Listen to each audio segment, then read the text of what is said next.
Здравейте, хора! Това е трета, четвърта, не знам, някой си част на пробвам някакви неща. Сега ще пробваме нещо, което е малко изтъркано, даже не много малко. По смисъл изтъркано, не че вече не е интересно, просто е правено преди много години. А именно онова с чашата, водата и салфетката. Така в момента гледам да прекрепя телефон, така където може да снима. Бе, идеално, защото аз ще бъда така. Някакси така ще бъда аз. И така ще се вижда всичко. И сега трябва да направя има първа чаша с вода. Според мен това изобщо няма да пробва.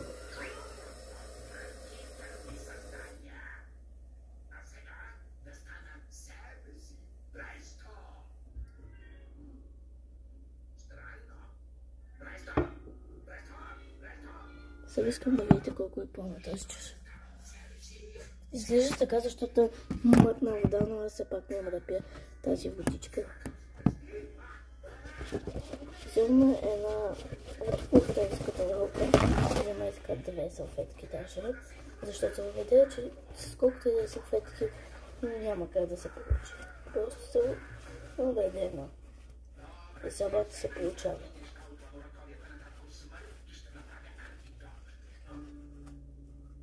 Но нето не трябва да е толкова да била салфетката.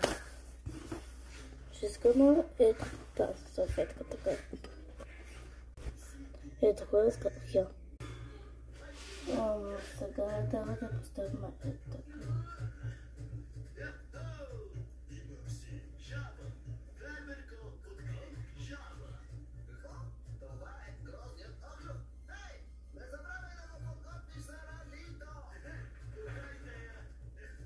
Значи сега ако не стане това, просто сега ако не стане, после ще го направя с една салфетка. Това е с една салфетка. Просто наръчете и слагайте 3, 2, 1.